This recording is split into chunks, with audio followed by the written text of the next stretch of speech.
y de Berenice Lozano les damos la bienvenida a este, a este nuevo recorrido que hoy comenzamos para el mes de febrero, que vamos a hablar de Rusia, ese destino eh, que para muchos mexicanos todavía es como una incógnita y sin embargo es uno de los lugares pues más fascinantes de Europa y que todavía está, ¿qué les puedo decir? Como con las nubes de una tradición que hace 50 años o hace 40 años ensombrecía la idea de viajar por este país. Yo me acuerdo, mi primer viaje fue en el 1966 y todo el mundo comentaba, es decir, el grupo que me acompañó era un grupo de gente muy curiosa, como somos todos los viajeros, y realmente no nos importaba mucho todos los rumores que se hablaban de Rusia, que si había micrófonos en las habitaciones, que si todos los que salíamos a la calle nos seguía un espía para ver lo que hacíamos, que no se podía hablar porque corrías el peligro de ser detenido si decías algo inadecuado. En fin, tontería y media, pero cundieron. Eran rumores que muchas veces propagaba gente que había ido a Rusia y venían con ese chisme con el fin de hacer más grande el colorido de su aventura en este país extraño, peligroso, agresivo para los occidentales. En fin, como dije, son tonterías, mitos que la gente inventan pues para entretenerse, para darse importancia y que desde que se abrió Rusia al turismo ha sido, han sido contradichos por la realidad de lo que es viajar en Rusia.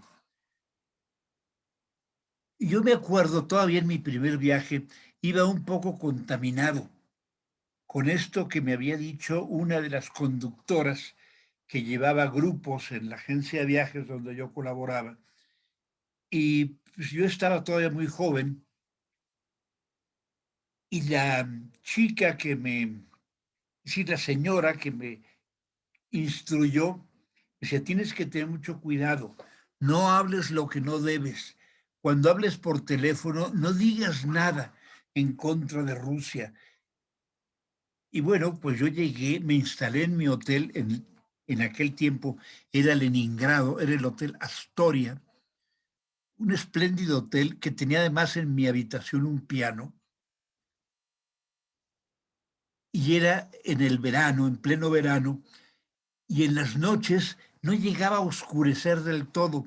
Eran las famosas noches blancas de San Petersburgo, aunque en aquel tiempo San Petersburgo no se mencionaba, se llamaba Leningrado.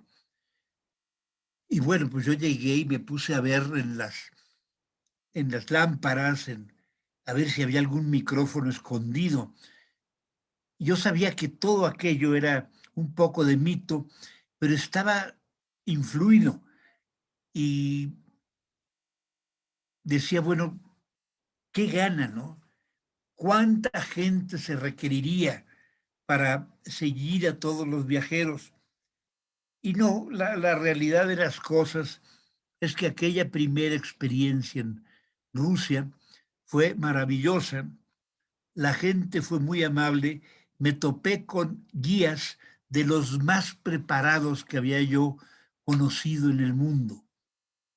En ese tiempo, los guías, preparadísimos, pero siempre hablaban a favor del sistema, si hablaban de los logros del comunismo en este país que había sido esclavizado por los zares, lo cual tenía algo de razón. Durante todo el periodo de los zares, Rusia había sido casi en su totalidad un país de esclavos que trabajaban para enriquecer fabulosamente a estos monarcas, muchas veces inútiles, pues como lo fue el pobre de Nicolás II, el último de los zares, que era un niño bonito, primo de eh, la corona inglesa, que nunca le hizo caso cuando llegó la catástrofe de la revolución. Los ingleses no movieron un dedo para hacer nada por la familia Romanov, pero la verdad es que ellos vivían una vida a costa de la precaria condición de todos los trabajadores, de todos los campesinos rusos. Esto fue en una u en otra forma denunciado a través de muchos de los grandes hombres de letras rusos. Por ejemplo, Dostoyevsky siempre habló de las malas condiciones, sobre todo que él era un hombre de la clase media, un intelectual inmenso que influyó en la cultura europea en una forma determinante y en sus novelas describía a veces esa vida precaria de muchas de sus gentes, empezando de la clase media hacia abajo. Sus novelas están impregnadas de este grito de protesta, sin hablarlo claramente contra los zares. Él no era un agitador. Dostoyevsky se eh, sumergió en un estudio profundo del alma humana. Tanto así que tanto Freud como Nietzsche lo consideran el padre del psicoanálisis, el padre indirecto del psicoanálisis. Es el primero de todos los grandes literatos del mundo que explora estos recovecos del alma humana. Rusia, que mucha gente ha dejado como para después, es uno de los destinos inquietantes, subyugantes, extraordinarios y diferentes que hay en este mundo para visitar. Ahora, para este mes que lo vamos a dedicar completo a Rusia, a ver Moscú, San Petersburgo y las ciudades históricas de las dos zonas que circundan tanto a Moscú como a San Petersburgo, nuestra intención es que vean más a fondo todo el arsenal de cultura que hay en este inmenso país. Miren, visitar Rusia en una forma exhaustiva es una proeza titánica. Rusia es el país más grande del mundo. Es un país inconmensurable. Estamos hablando de 17, poco más de 17 millones de kilómetros cuadrados. Es un México multiplicado por 9. Un territorio colosal, la mayor parte ubicado en Asia, sobre todo en la parte norte de Asia.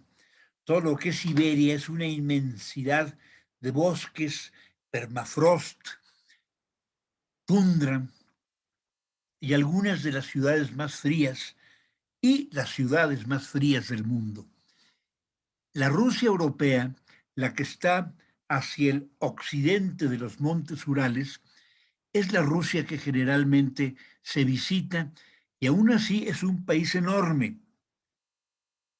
Únicamente la sección de Europa, de Rusia, es más grande que todo el resto de Europa junta.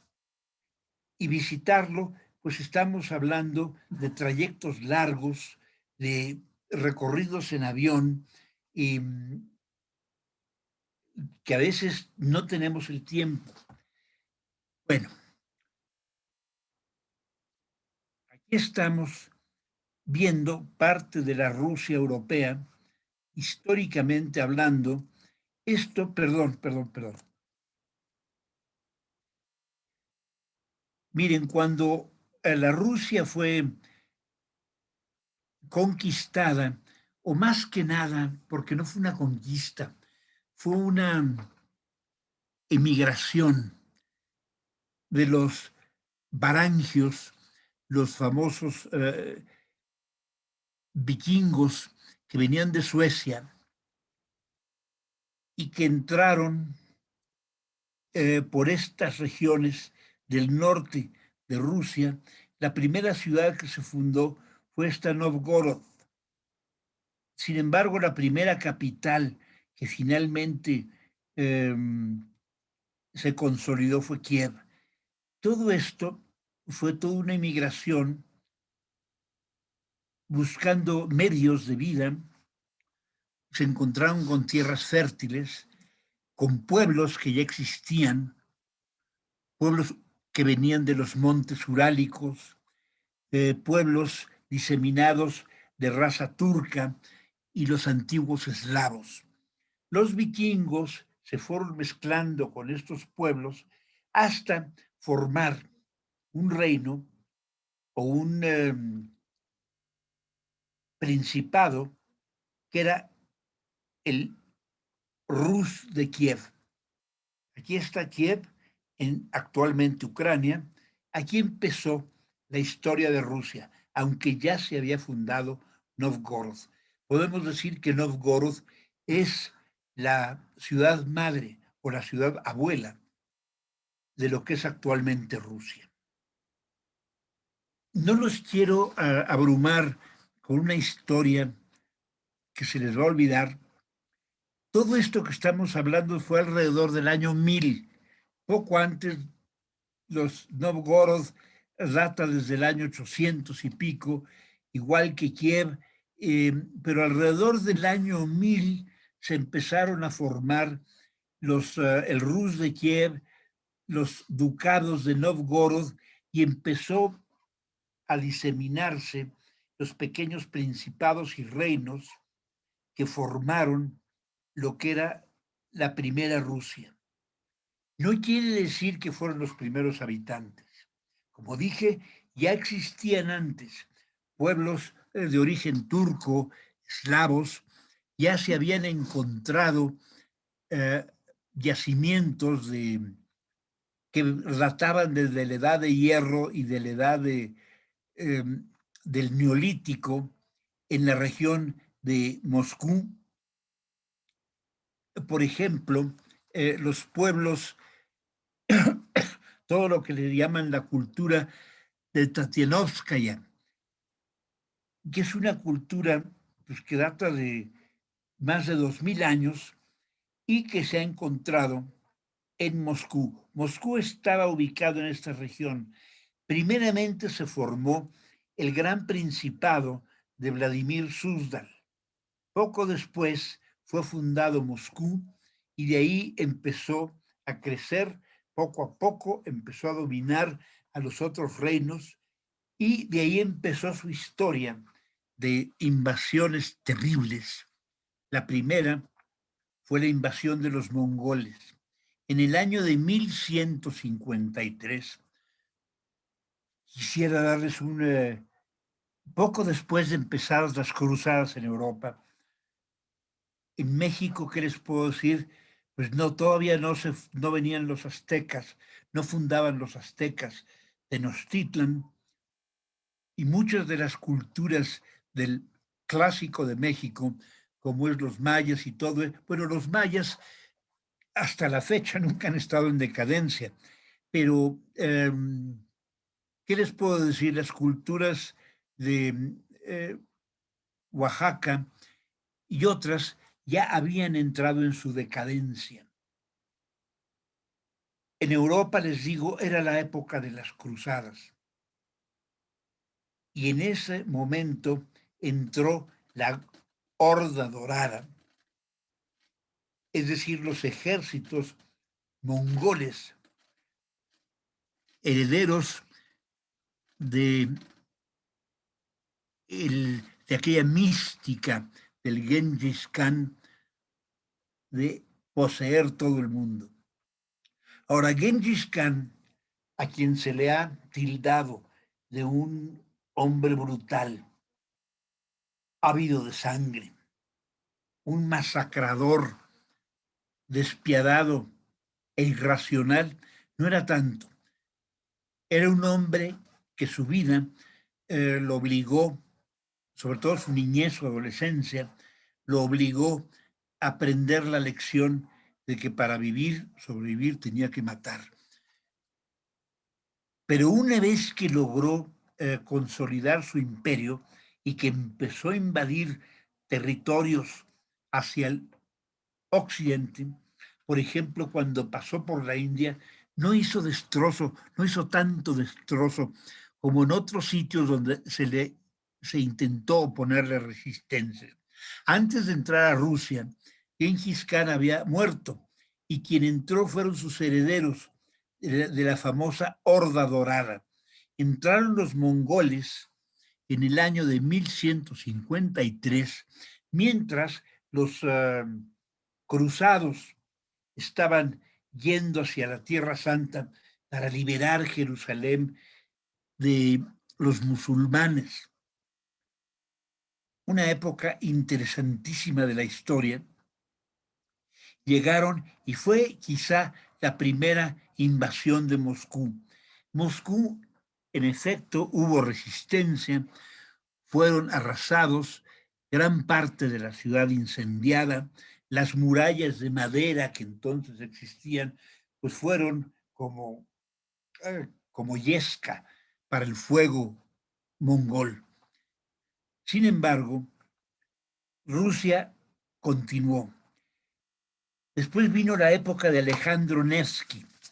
Alejandro Nevsky, aunque no era moscovita, y él hizo un trato con los mongoles, logró pacificar la furia mongola y en alguna forma llegaron a una paz con la condición de que se les pagaran tributos y lograron mantener un equilibrio que siempre se le ha reconocido a Nevsky como su gran contribución para el imperio ruso.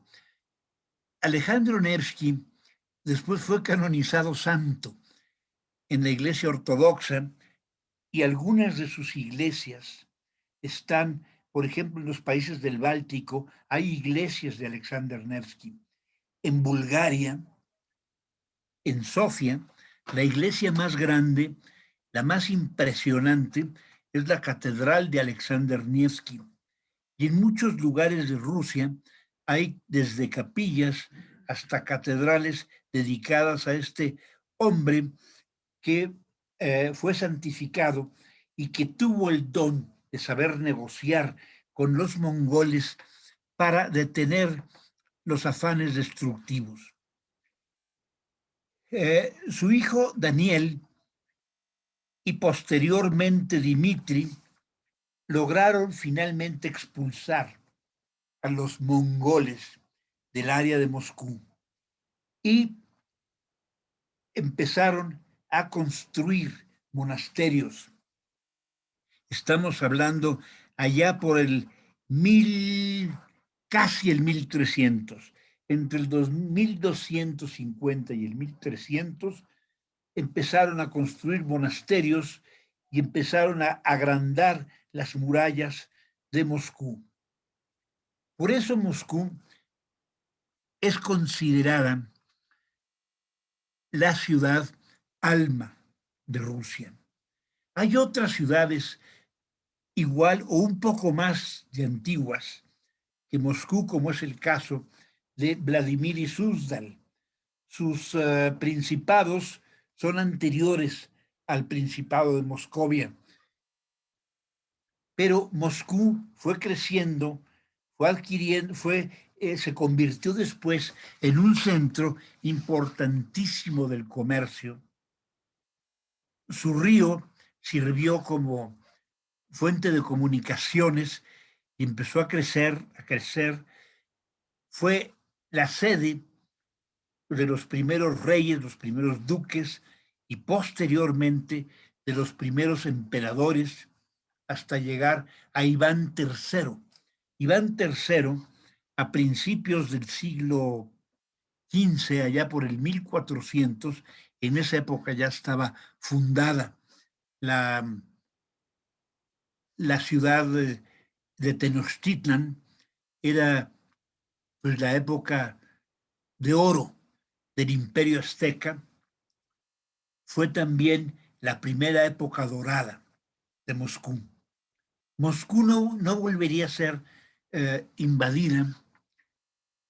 De las tres grandes invasiones que sufrió Moscú, hubo un periodo largo en que Moscú fue una ciudad de prosperidad, de intercambio cultural, que pocas veces se ha evaluado en su justa medida. Moscú se convirtió en una gran ciudad, en una ciudad de comercio, de intercambio cultural, religioso.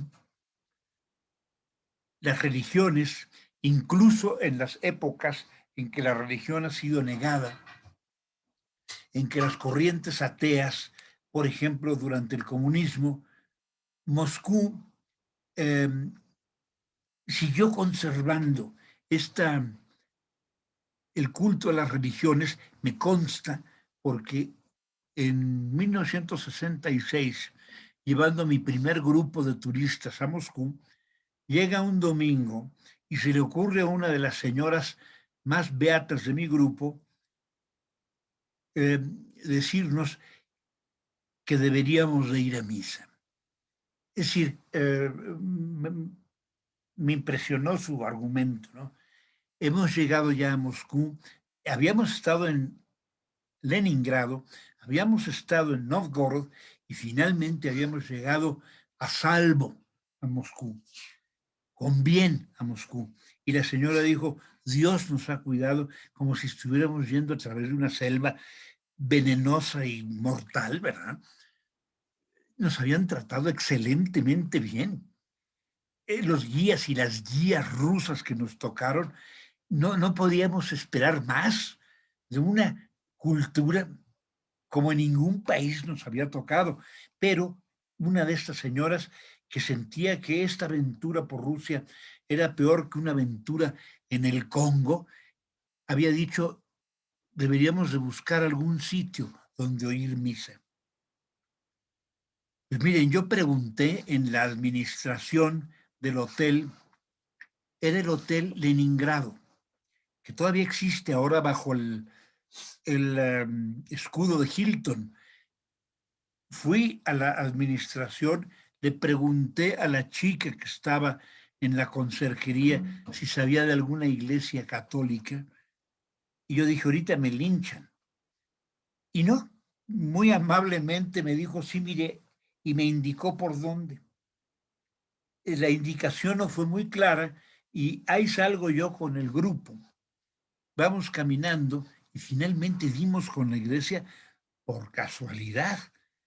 Y las señoras, una de ellas dice, qué bárbaro.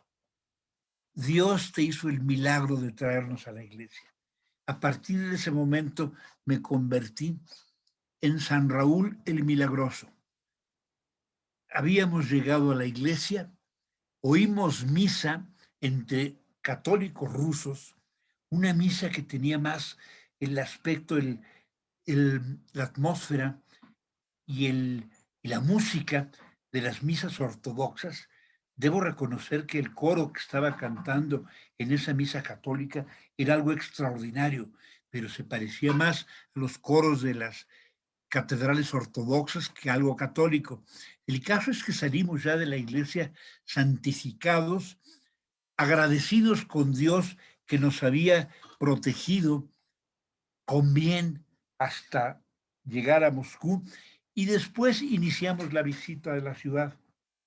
Regresando, esta ciudad, Moscú,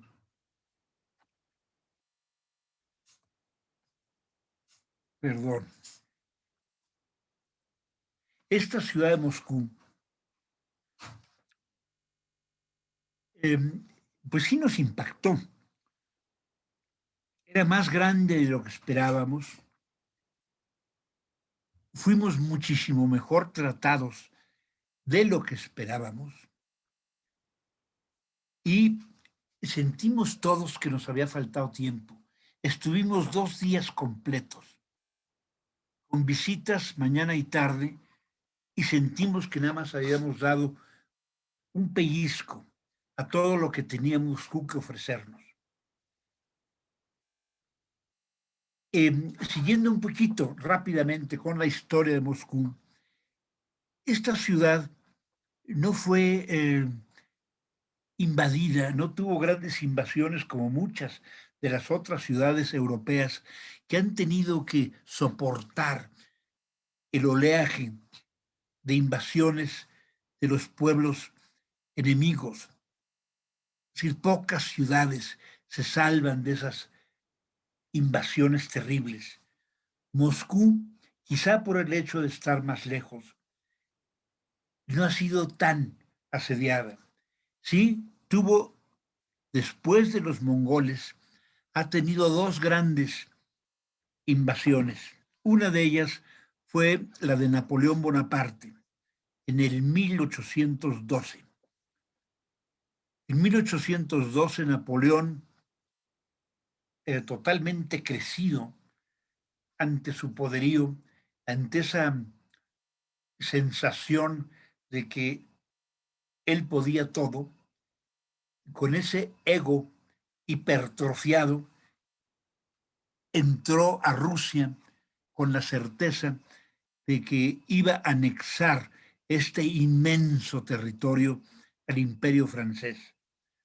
Cruzó las estepas, llegó a la puerta de Moscú, entró y se encontró con un Moscú vacío. Esto fue en los últimos meses del otoño. Entra en este Moscú vacío, nadie le viene a entregar las llaves de la ciudad, nadie se viene a rendir ni a decirle nos rendimos. Se encuentra después con incendios, pasan los días, no pasa nada, el tiempo empieza a enfriar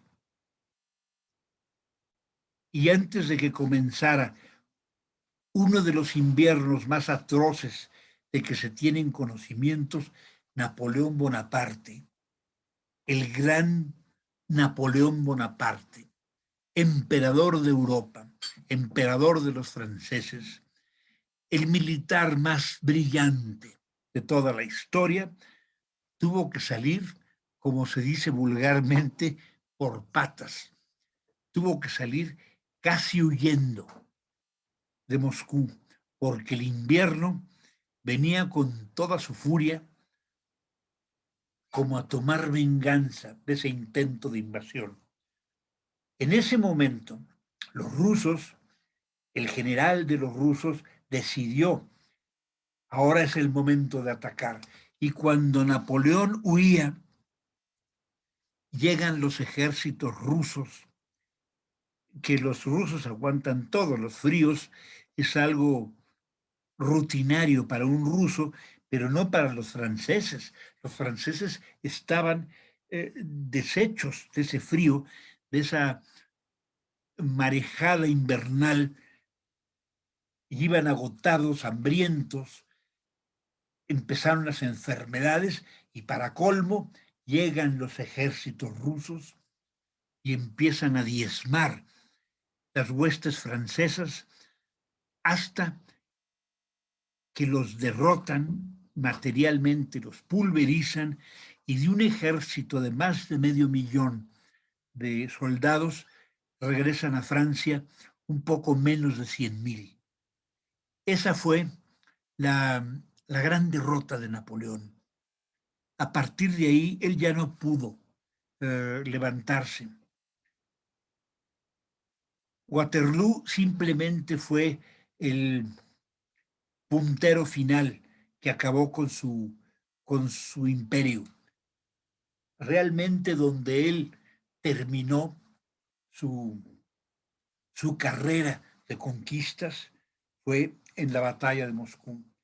Otra invasión que se intentó a Moscú fue la invasión de Hitler durante la Segunda Guerra Mundial.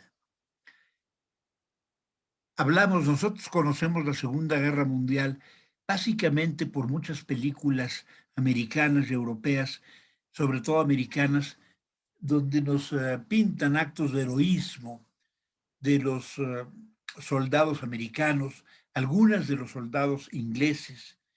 Nos hablan de la heroica batalla de Inglaterra, esa batalla de aviones en contra de la Fuerza Aérea de la Luftwaffe, en fin, y muchas son las grandes hazañas occidentales contra los alemanes. Yo creo, sin temor a exagerar, la verdadera Segunda Guerra Mundial, el verdadero escenario de la Segunda Guerra Mundial fue Rusia.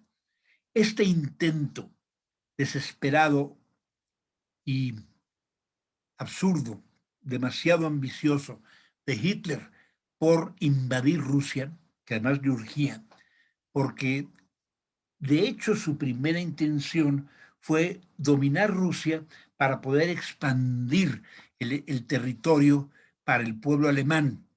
Si el pueblo escogido necesitaba tierras, necesitaba recursos, pero sobre todo tierras, alimento, espacio, para poder consolidar su fuerza y posteriormente dominar el mundo. Este primer paso era Rusia. Hitler nunca esperó que los ingleses y los franceses, que esos los dominó muy pronto, le declarasen la guerra.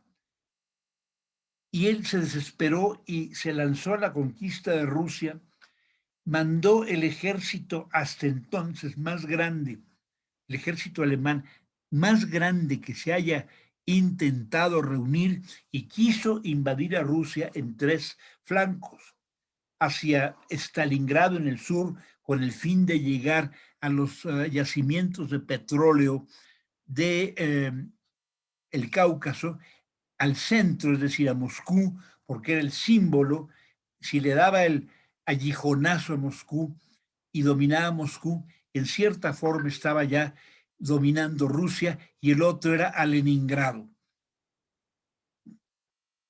Después de fracasar en los 3 frentes y de haber estado ya en el umbral, ya estaba en el vestíbulo de Moscú, los rusos no dejaron entrar a la Wehrmacht y finalmente claudicaron. Tuvieron que regresarse, y ahí empezó, después de la batalla de Moscú, de Leningrado y de Stalingrado, Rusia empieza a desplazarse hacia Occidente, febril, diabólica, con una sed de venganza contra esta invasión que los alemanes intentaron hacer de su santa madre Rusia. No lograron conquistar Moscú. Napoleón entró a Moscú, pero no la conquistó. Encontró un Moscú vacío. Y Hitler nunca pudo entrar de lleno a Moscú. Nunca pudo vencer. Moscú es un símbolo de la cultura rusa, del alma rusa y de Rusia entera. más que San Petersburgo. Miren, San Petersburgo es una ciudad relativamente joven. Tiene apenas, estamos en el año 2000, no ha cumplido San Petersburgo ni siquiera 300 años. Eh, Moscú es una ciudad ya casi milenaria y caminar por ella y explorar sus raíces, la ciudad de San Jorge, que es su santo patrono, y que curiosamente, a pesar de todos los años de educación atea que se implementaron en Rusia, mucha gente ha vuelto a sus creencias antiguas. Es más, ¿qué les puedo decir? Es más bonito, pues, dicho muy puerilmente, tener um, una mitología con santos, santos héroes, como San Jorge que mata al dragón, e historias de todos estos santos rusos, como Alexander Nevsky, como San Vladimir, el que no impuso, el que sembró la religión ortodoxa en Rusia. Es como más satisfactorio que no creer en nada. Cuando vamos ahora a Rusia, mucha gente todavía se espera encontrar un país de cúpulas doradas. Y sí, nos vamos a encontrar con un país de cúpulas doradas, pero algo apabullante cuando se llega a Rusia es ver de frente de pronto en Moscú este, eh, ¿qué les puedo decir? Este bosque de rascacielos, lo que es la ciudad de Moscú, the City of Moscow, o el centro de negocios de Moscú. Rascacielos de los más modernos. Entre ellos, uno que es muy, muy impresionante es el Evolución, este inicio de tirabuzón, es uno de los grandes edificios donde los arquitectos han desplayado su audacia en construcción. Y tenemos toda esta cantidad de edificios.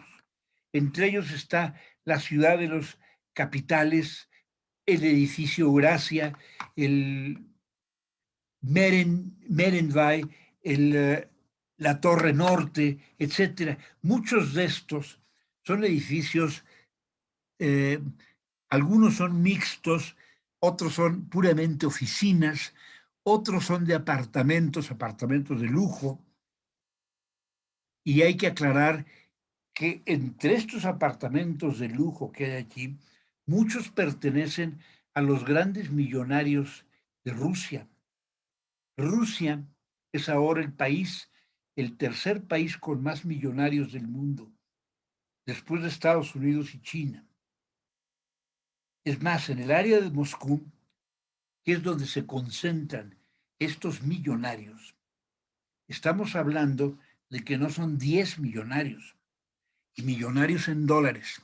Estamos hablando de que ya hay en Rusia más de 250,000 millonarios en dólares.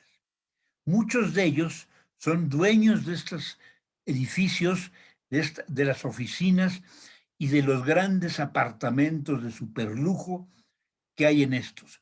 También hay hoteles de 5 estrellas, entre los más caros del mundo, porque Moscú es una de las ciudades más caras del mundo. Esto es lo que de repente vemos cuando estamos entrando a Moscú y como que no concuerda con nuestra imagen de ese Moscú tradicional y pintoresco. Aquí tenemos esta vista del Moscow City, o City Center, o el centro de negocios de la ciudad.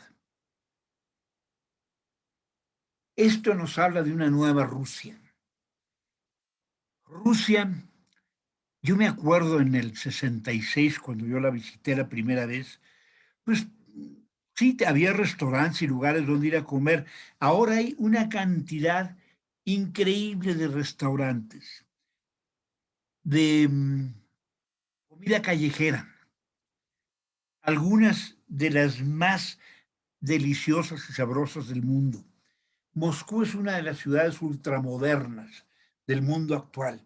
Es la ciudad más grande de Europa, la ciudad más extensa de Europa. Aquí están los edificios más altos de Europa. Bueno, hay un edificio en San Petersburgo que es más alto todavía porque se está construyendo, no sé durante esta pandemia cómo haya evolucionado la construcción de una nueva torre, pretende ser uno de los más altos edificios del mundo.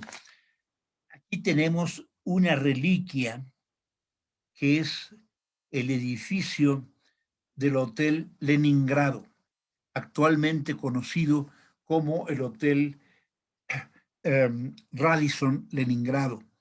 Todavía conserva, o al menos conservado hace unos años, el nombre del Hotel Leningrado. Este edificio, esta reliquia, que actualmente la vemos muy bella, muy pintoresca, es una de las 7 hermanas. Son 7 edificios como este, construidos por el gobierno de Stalin. Entre ellos está la Universidad de Lomonosov, la Universidad Estatal, y otros, ¿verdad? Que son 7, le llaman las 7 hermanas. Y es parte de la silueta de Moscú, del colorido de Moscú. Ya nada más que maravilla de edificios. Entre las joyas del Moscú actual nos encontramos con esta supercatedral, que es la Catedral de El Salvador. Es la más grande iglesia de Moscú. La original fue destruida bajo el gobierno de Stalin. Stalin estuvo a punto de destruir la iglesia de San Basilio en la Plaza Roja, pero ahí sí hubo una manifestación masiva del pueblo, incluso un arquitecto muy famoso, un arquitecto soviético muy famoso, se paró ante la iglesia eh, de San Basilio y exclamó que se cortaría el cuello si se destruye esa iglesia. Increíble, ese demonio que era Stalin se tranquilizó y dejó sobrevivir a esta iglesia que actualmente es símbolo de Rusia. Bueno, esta iglesia, la del Salvador, es monumental, no tiene el colorido de los otros edificios, pero es una iglesia simbólica de la Nueva Rusia. Otro de los edificios, eh, ¿qué les puedo decir? Emblemáticos de Moscú, de Rusia, pero de Moscú, es el Teatro Bolshoi. Este maravilloso teatro donde se llevan a cabo las presentaciones de ballet o de ópera con los artistas más famosos, más aclamados de Rusia. Yo he tenido la oportunidad de entrar al Bolshoi y créanmelo, es algo emocionante. Es como entrar a la Capilla Sixtina del ballet. Es la tierra santa de este arte extraordinario que los rusos llevaron a un nivel de exaltación a nivel sublime, que es el ballet clásico. Recuerdo perfectamente esa emoción de estar sentado esperando que comenzara y de repente se oscurece todo, se alumbra el escenario y empieza la música. Recuerdo bien qué fue lo que se interpretó. Lo primero que yo vi fue, empiezan los acordes de una obra que yo no conocía, que se llama La Suite de Ana Karenina, de Rodion Shedrin. Empiezan los acordes y sale la eximia bailarina, aquella ave, porque era como un ave, de los años, estoy hablándoles de los 60, muchos de ustedes no habían nacido, y sale Maya Plisetskaya, que era, pues sí, como el ave del paraíso, como la suprema golondrina del escenario en el mundo.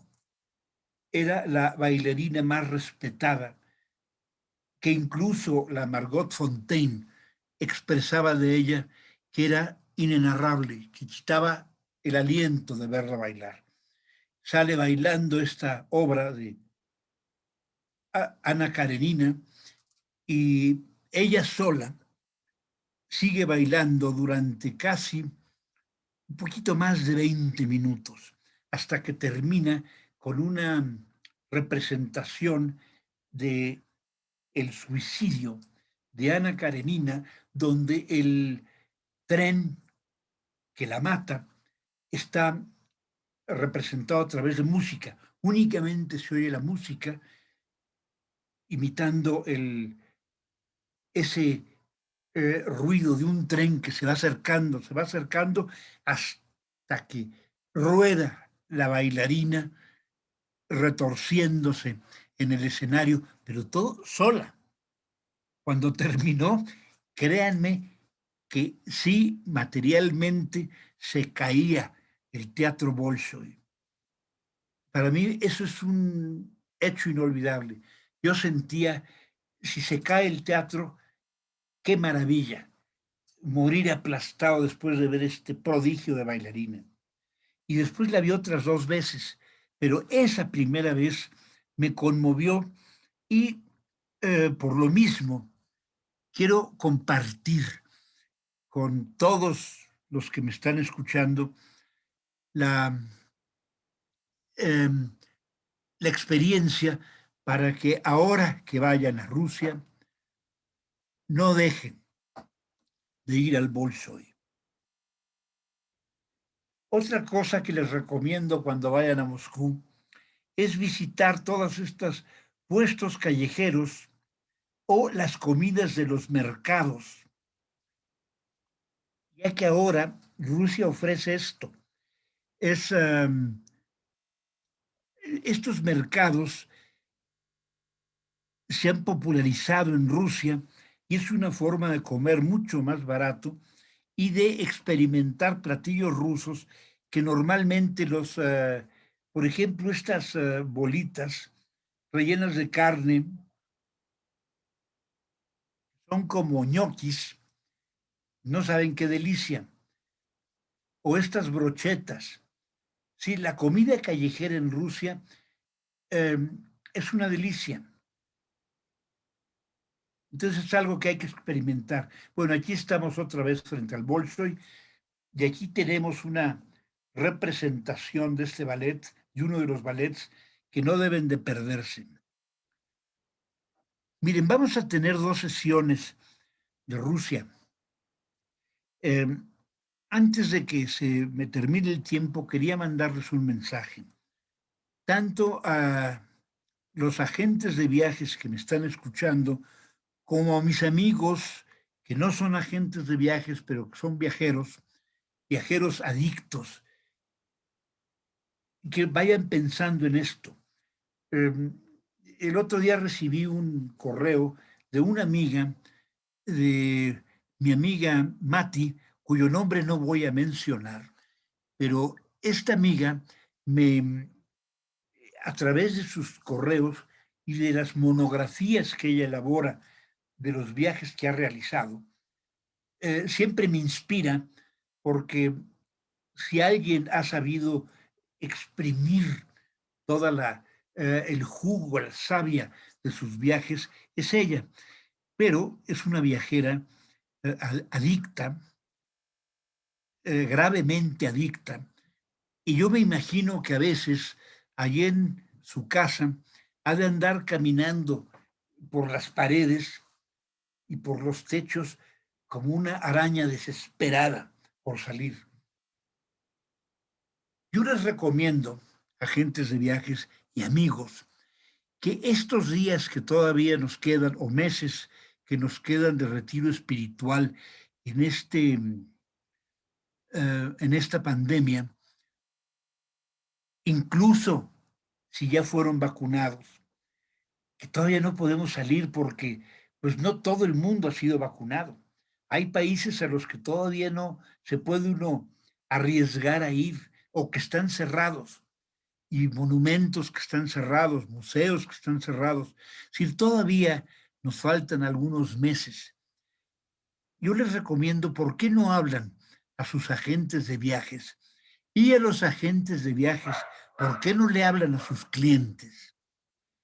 Y los invitan a trabajar juntos en sus sueños de viaje para el futuro.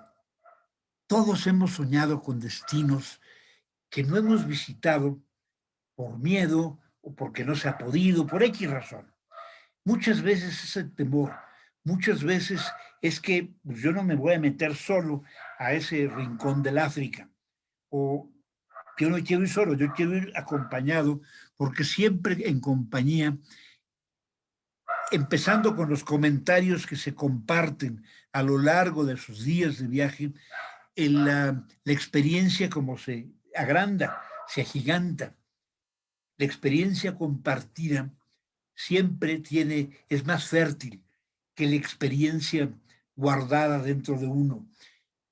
El caso es que, ¿por qué no anotar en un papel esos destinos que estamos soñando o que hemos soñado visitar o regresar?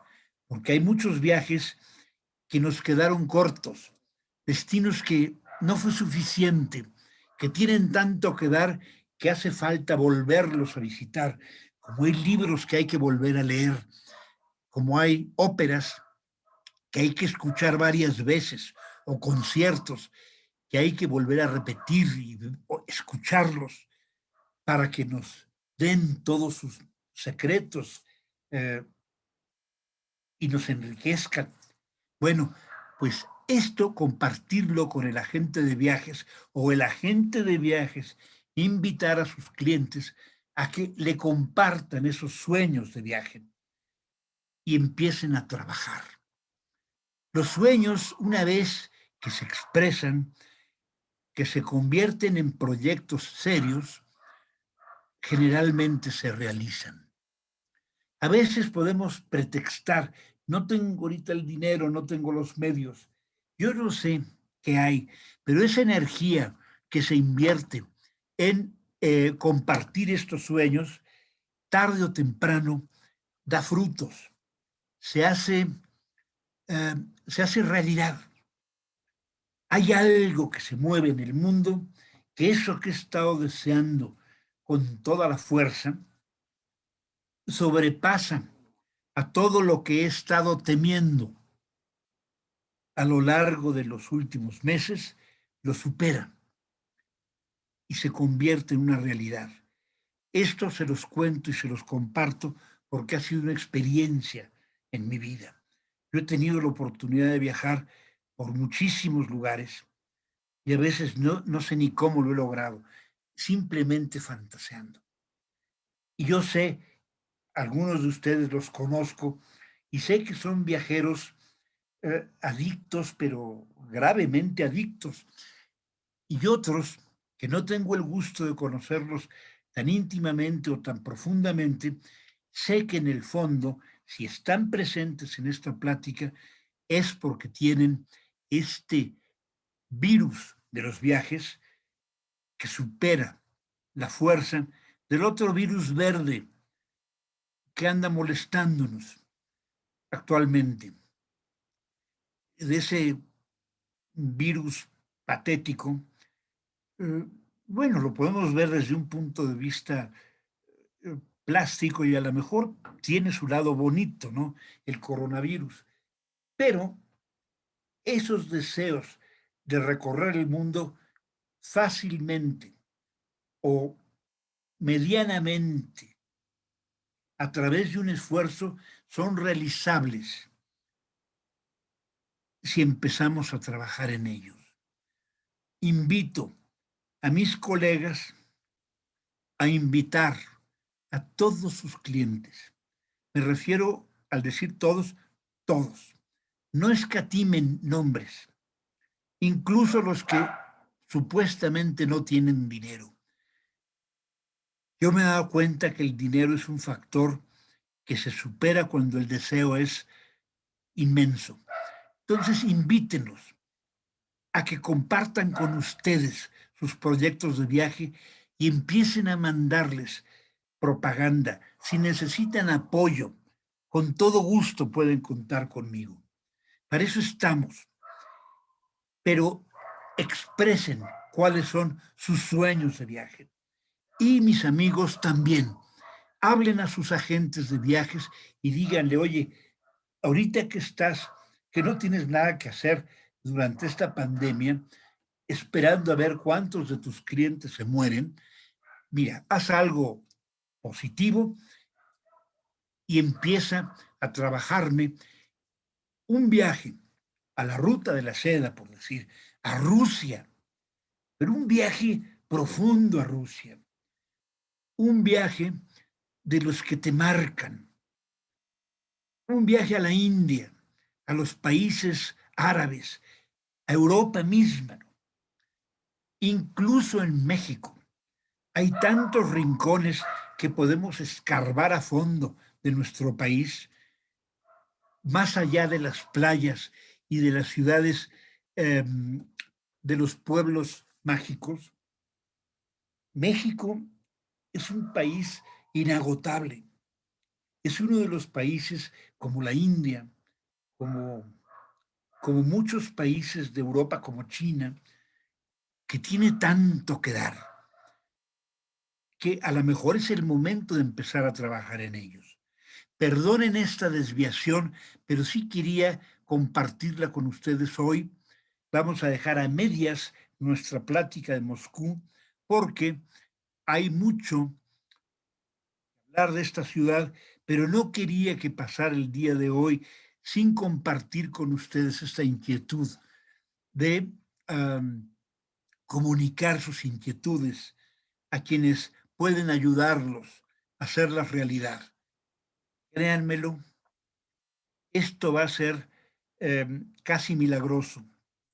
Escriban en un papel, sueño con ir un viaje a fondo en China, o sueño con hacer un viaje a la Ruta de la Seda, o a los países, a esos milunanochescos países de Persia, pero bien visitar, y Uzbekistán, etcétera. Aquí me puedo empezar a perder enumerando países. Y es que todos los países tienen mucho más que dar de lo que normalmente nosotros hemos explorado. Hace unos días, una amiga, Wendy, me hizo saber que ella tenía la inquietud de hacer un viaje a Extremadura. A mí me sorprendió porque Extremadura es una provincia, es una región de España riquísima y mucha gente no conoce nada de Extremadura. Hay ciudades históricas en Extremadura que son como eh, recortes de la Edad Media. Son verdaderas aventuras en nuestra historia. Entonces, hay tanto mundo todavía que conocer que no podemos perdernos